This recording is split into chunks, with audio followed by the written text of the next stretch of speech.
Ang kwentong ito ay hango sa totoong buhay. Karanasan ito ni Reden.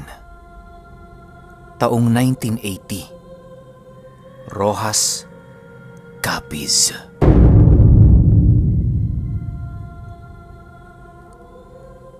Itong mga panahong ito, kasalukuyang isang empleyado sa gobyerno si Reden sa bayan ng Rojas.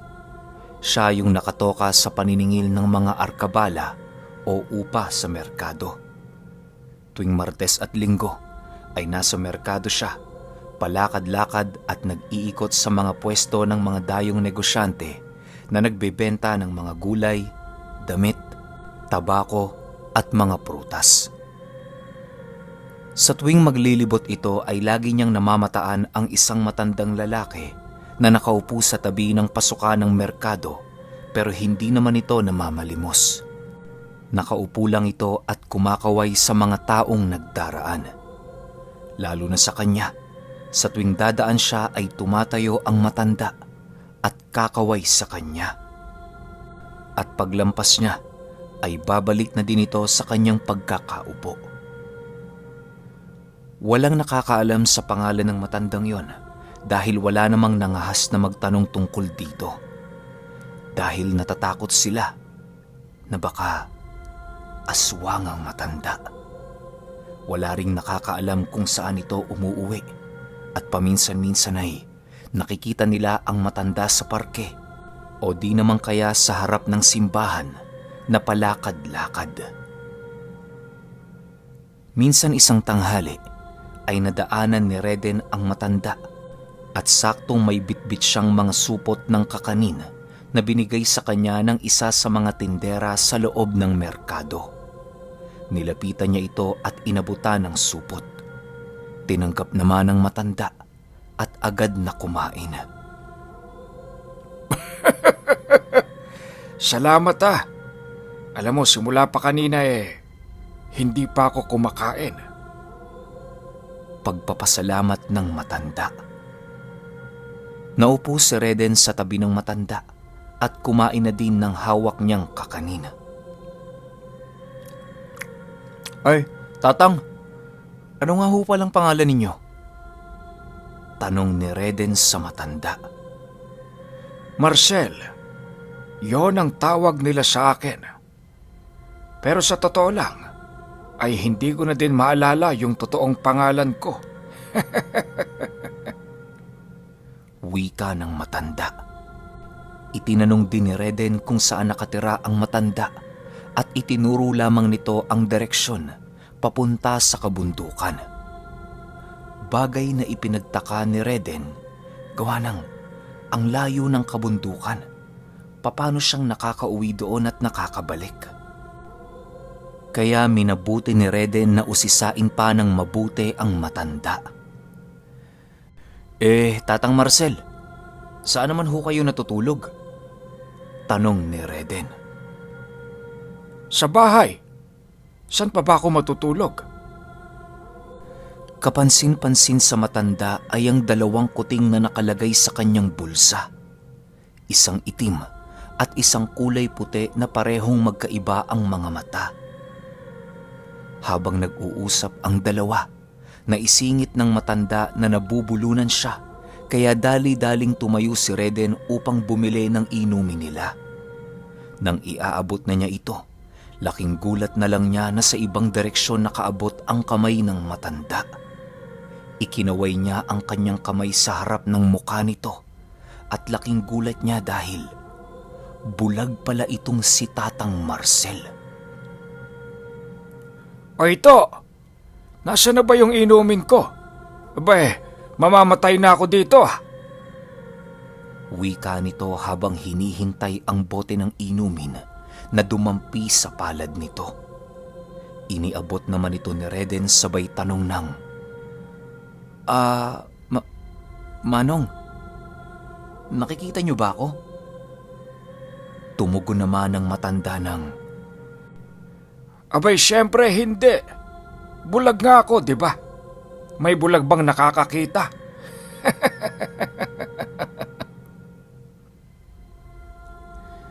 Laking pagtataka nitong si Reden dahil kapag kumilos ang matanda ay parang normal lang ito at walang kapansanan. Minsan pa nga, kamuntika na itong masagasaan pero nakaiwas siya sa paparating na sasakyan. Bagay na talagang nagpamangha kay Reden. Nung araw ding yon, matapos ang kanyang trabaho, ay bumalik siya sa merkado upang hanapin ang matanda. At nang makita niya ito, ay naglalakad na ang matanda papatawid ng kalsada. Kaya dali-dali siyang tumakbo papunta dito upang alalayan ang matanda sa pag-uwi. Nasa kalagitnaan na ito ng kalsada nang maabutan ni Reden, kaya dali-dali siyang tumakbo nang hindi napapansin na may paparating na sasakyan. Laking gulat niya dahil may kung sinong humila sa kanya papunta sa tabi ng kalsada. At yon ay walang iba kung hindi si Tatang Marcel. Hay nako, ano ka bang tao ka? Magpapakamatay ka ba? Tatawa-tawang tanong ng matanda sa kanya habang nagpapagpag ito ng kanyang puwitan. Hindi naman po, Manong. Hindi ko din po kasi napansin na may paparating eh. Ayos lang ho ba kayo? Wika ni Reden sa matanda. Oo naman, ayos lang ako. Sagot nito at agad nang tumuloy sa paglalakad papunta sa parke. Pagdating ni Tatang Marcel sa parke, ay tumigil siya sa tapat ng isang malaking puno ng goma. Sinundan naman siya ni Reden at pinagmasdan at nakita niyang lumuhod ang matanda sa harap ng puno at nagsimulang magdasal. Hindi naman ito binigyan ng kahulugan ni Reden sapagkat wala namang nangyayaring kakaiba. Ngunit laking gulat niya nang akmang aalis na sana siya ay bigla na lamang nagliwanag ang paligid ng puno dahil sa mga alitap-tap. Kaya nagdesisyon siyang lapitan ng matanda at nang maramdaman ng matandang may papalapit ay bigla na lamang nawala ang lahat ng mga alitap-tap. Oh, To! Anong ginagawa mo rito? Tanong ng matanda habang tumatayo mula sa pagkakaluhod. Wala naman po, Manong. Nakita ko lamang po yung mga alitap-tap. Namangha po ako eh. Tugon ni Reden. Alam mo, sinungaling kang bata ka. Kanina mo pa ako sinusundan, ano? Wika ng matanda at tumawa na lamang si Reden sa sinabi nito. Ngunit may mga bagay talaga tungkol sa matandang ito ang labis na nakapukaw ng atensyon ni Reden. Isang araw habang nagtatrabaho si Reden ay may isang babae ang lumapit sa kanya. Galit na galit ito dahil sobrang taas naman daw ng binabayaran nilang arakabala sa pwesto nila, iilang paninda lang naman ang meron sila. Pinuntahan ni Reden ang pwesto ng babae at nakita niyang nakapwesto ito sa isang pangpribadong tindahan, kaya pinaliwanag niya sa babae na hindi niya saklaw ang arkabala sa pwestong yon. Ngunit patuloy pa din sa pagsasalita ang babae at pinagmumumura pa siya nito. Walang nagawa si Reden kung hindi ang tumalikod na lamang at nang akmang maglalakad na sana siya papalayo ay sinabihan siya ng babae ng isang uri ng dasal. Tungod-tungod tagaan! Ilang beses inulit yon ng babae pero hindi yun pinansin ni Reden dahil sa hindi naman niya ito naiintindihan. Lumipas naman ang buong araw na walang nangyaring kakaiba. Hanggang kinagabihan, habang naglalakad pa uwi si Reden ay nakaramdam siya ng matinding sakit ng tiyan. Kaya napaupo siya sa isang sementadong bangko sa plaza. Hinintay niyang mawala ang sakit ng kanyang tiyan bago tumuloy sa paglalakad.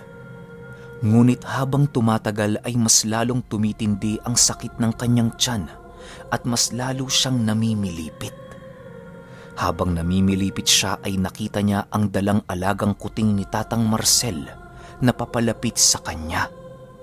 Maya-maya pa ay naupo na din ang matanda sa kanyang tapat.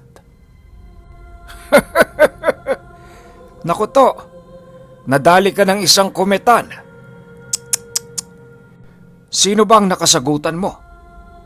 Wika ng matanda.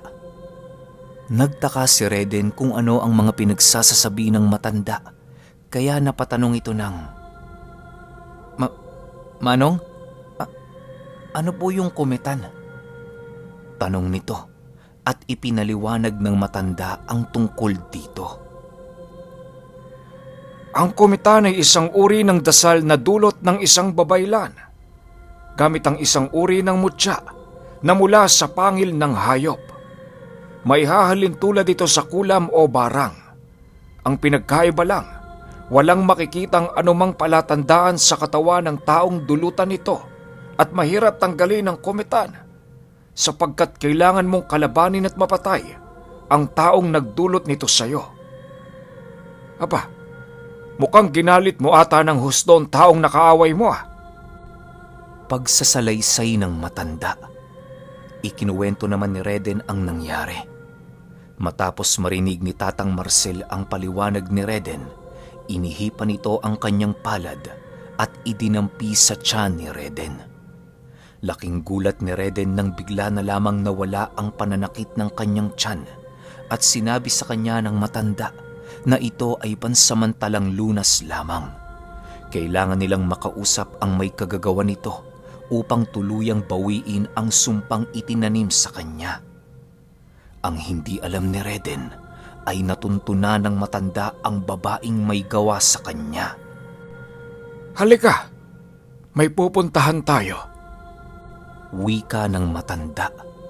Agad ding tumayo ang binata at sumunod kay Tatang Marcel. Laking gulat niya dahil ang daang tinatahak nila ay palabas na ng bayan. Medyo liblib na ito at napapaligiran ng mga talahib. Sa gitna ng talahiban ay may isang bahay na gawa sa kawayan at ang bubong ay gawa sa kugon. Manong, anong ginagawa natin dito?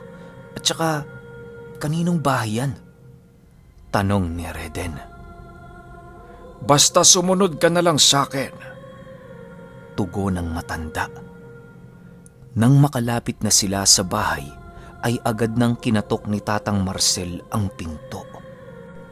Laking gulat ni Reden dahil ang nagbukas ay ang babaeng nakasagutan niya sa palengke. Aling Kuba! Baka naman pwede mong alisin ang kumeta na tinanim mo sa katawan ng binatang ito. Bungad ni Tatang Marcel. Sino ba kayo at anong ginagawa niyo rito sa pamamahay ko? Galit na tanong ng babae. Kagaya ng sinabi ko, hinihiling ko sa iyo na alisin mo ang sumpa sa binatang ito. Tugon ni Tatang Marcel. Ngunit nagmatigas pa din ng babae at sinabi pa nito na hindi niya aalisin ang sumpa sa binata dahil nararapat lamang ito sa kanya. Dahil hindi nagustuhan ni Tatang Marcel ang sinabi ng babae, ay may kung ano itong ginawa. Ipinaglapat nito ang kanyang mga palad at inihipan. Pagkatapos ay marahan niya itong pinaghiwalay at inilapat sa dibdib ni Reden. Walang ano-ano ay namilipit sa sakit ang babae. Ngayon, tingnan natin ang tigas mo. Marahil ay hindi mo ako kilala, pero sasabihin ko sa iyo, Kuba, bagito ka pa sa larangan ng Salamangka, babaylan. Wika ni Tatang Marcel. Habang namimilipit ang babae, ay nag-uusal din ito ng dasal. Kaya sinabihan ni Tatang Marcel si Reden na umatras at magtago sa isang ligtas na lugar. Umalis si Reden sa lugar na yon at nagtago sa isang puno at pinagmamasdan kung ano ang mga nangyayari sa kanila ni Tatang Marcel at nung babaeng nagngangalang Kuba. Hindi mo ko mapapasuko, matandang hukluban. Kung inaakala mong baguhan ako, pues nagkakamali ka. Wika ng babae at agad nitong itinaas ang kanyang kamay. Matapos niyang gawin yon, ay agad na napatayo si Tatang Marcel at tumawa ng malakas. Yan lang ba ang kaya mo? Ito na ba ang pinagmamalaki mong kapangyarihan? Kahihiyan ka sa lahing babaylan at hindi ka karapat-dapat sa kapangyarihang taglay mo dahil ginagamit mo ito para manakit ng ibang tao. Wika ni Tatang Marcel at agad itong lumapit sa babae at inilapat ang kanyang daliri sa noo nito. Hindi ka karapat-dapat sa kapangyarihan mong taglay. Kaya binabawi ko na ito sa kapangyarihang iniatas sa akin ng kalikasan. Ikaw ay tinatanggalan ko na ng kakayahan. Wika ni Tatang Marcel. Matapos niya itong gawin, ay agad namang nawala ng malay ang babae. Lumapit si Reden sa kanila at agad na nagtanong sa matanda. Manong, ano pong nangyari sa kanya? Pinatay niyo ho ba? Tanong ni Marcel sa matanda. Hindi to. Inalis ko lang ang kanyang kapangyarihan. Magigising din yan. Bukas nga lang. Wika ng matanda at agad na din silang umalis sa lugar na yon. Lubhang namangha si Reden sa nakita niya sa matanda at sa tinagal-tagal niyang nabuhay sa mundo ay doon pa lamang siya nakakita ng ganoong pangyayari. Sa pagdaan ng panahon ay naging magkaibigan ang dalawa.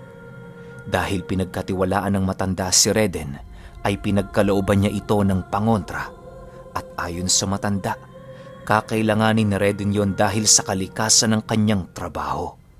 Madalas ay marami siyang nakakasagutan at hindi niya alam ang mga pagkatao nito at maaari na namang maulit kung ano ang nangyari sa kanya. Manong, salamat po sa binigay ninyo ha. Malaking tulong po ito, Manong. Pasasalamat ni Reden sa matanda. Wala yun, iho. Basta ba ingatan mo yan? Tugon naman ng matanda.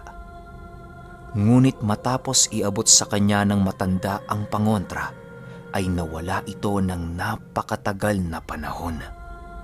Ilang beses niya itong hinanap sa mga lugar na pinupuntahan nito, ngunit wala ito at hindi niya ito mahanap sa paligid. Nag-aalala si Reden sa kalagayan ng matanda, kaya napagpasyahan niyang hanapin ito, bagaman hindi tiyak ni Reden kung mahahanap niya ba ang matanda. Nagbakasakali siyang akyatin ang bundok na itinuro sa kanya ni Tatang Marcel. Nagpaalam si Reden sa kanyang pinagtatrabahuhan na siya ay magbabakasyon ng mga ilang araw. Pumayag naman ang kanyang amo, kaya agad siyang naghanda at naglakbay. Medyo malayo din ang kabundukang yon, pero desidido si Reden na hanapin ang matanda. Pagdating niya sa paanan ng bundok, ay naghanap siya ng maaaring masakyan papaakyat, ngunit walang maghahatid sa kanya doon sa kadahilanang may mga usap-usapang maraming aswang ang pagala-gala sa lugar. At bukod pa rito ay napakarami ring mga elemento ang naninirahan sa gawing yon. Ngunit desidido si Reden na hanapin ang matandang kanyang kaibigan. Agad na siyang nagsimulang umakyat ng bundok. Pagdating niya sa bahaging makahoy, ay siya din namang paglubog ng araw. Kaya medyo madilim na sa bahaging yon. Kaya naman napagpasyahan niyang magpahinga sa lugar na yon. Doon na din siya naglatag ng kanyang matutulugan. At nang akmang matutulog na siya ay nakarinig siya ng mga kaluskos sa paligid. Napaupo siya mula sa pagkakahiga at agad hinawakan ng kanyang pangontrang bigay ni Tatang Marcel. Nang walang ano-ano ay biglang may kung anong tila lumapag mula sa kanyang likuran. Naririnig niya ang pag-angil ng kung anong nilalang na nasa likuran. Nakaramdam ng matinding takot si Reden, ngunit alam niyang wala siyang magagawa dahil noon pa lamang siya nakaranas ng nakakakilabot na karanasan. Inisip niya na ito na ang kanyang katapusan. Kaya lumabas na lamang siya sa kanyang pinagkukublian at hinarap ang kung anumang nilalang ang nasa labas. Nang makita niya ito, nangilabot siya ng husto sapagkat ito ay isang napakalaking aso.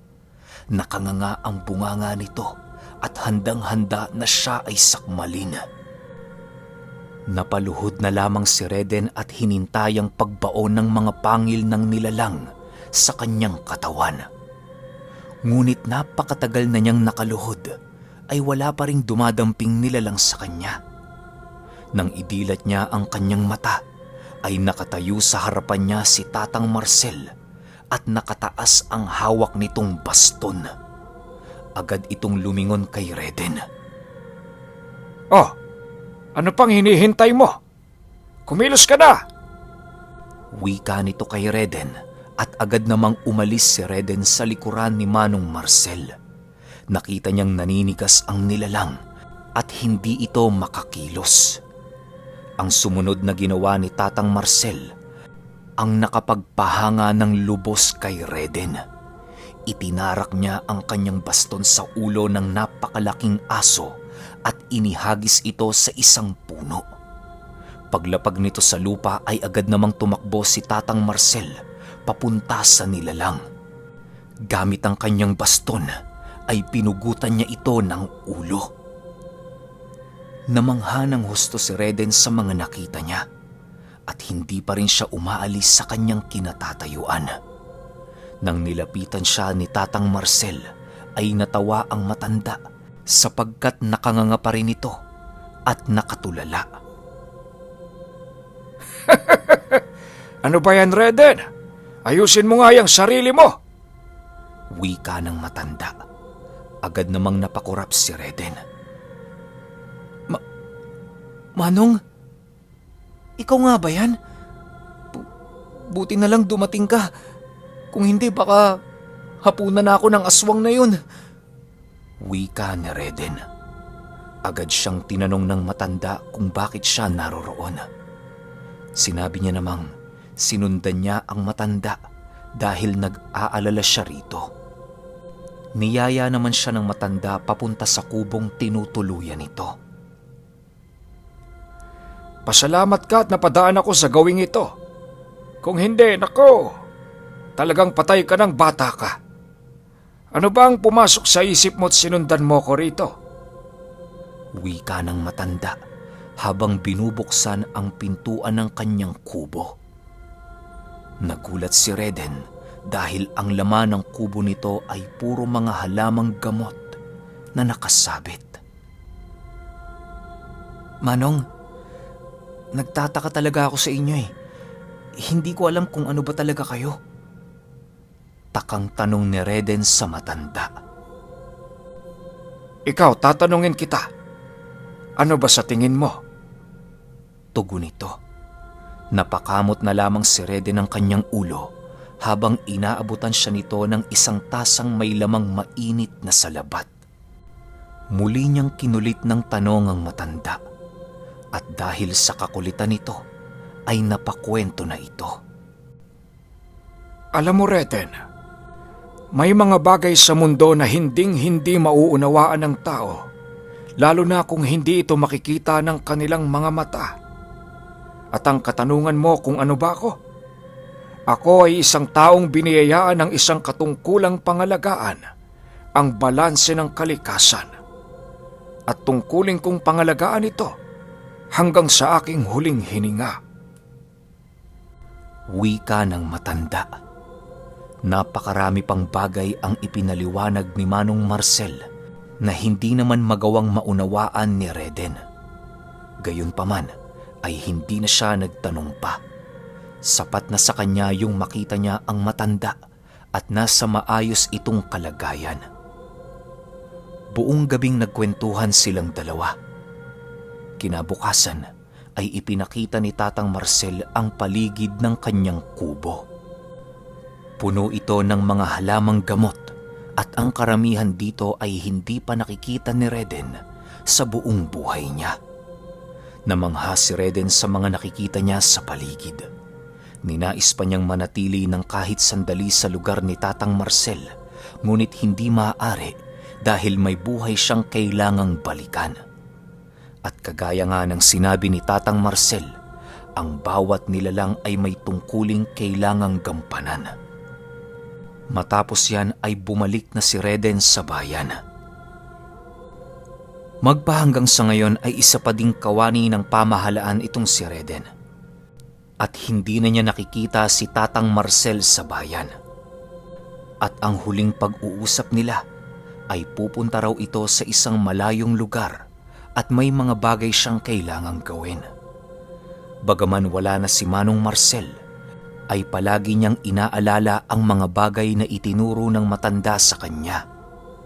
At hindi niya makakalimutang minsan siyang nagkaroon ng isang kaibigang pulube at ang ginawa niyang pagsunod sa ermitanyo.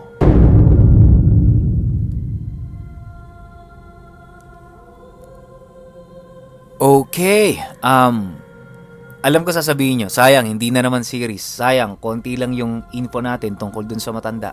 Pero kasi ito lang talaga yung kwento eh. So, isang bagsak lang siya. At ang kinagandahan nito, meron na naman tayong isang patunay na meron talaga, hindi lang isa, hindi dalawa, di 10 o baka mas marami pa, na ermitanyong naglalakbay sa iba't ibang parte ng Pilipinas para tumulong.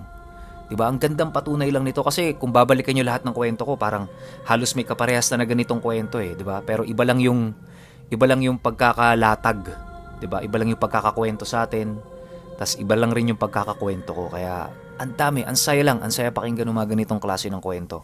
Kasi mga patunay ito eh. Yun nga lang, konti lang yung info natin tungkol kay Tatang Marcel.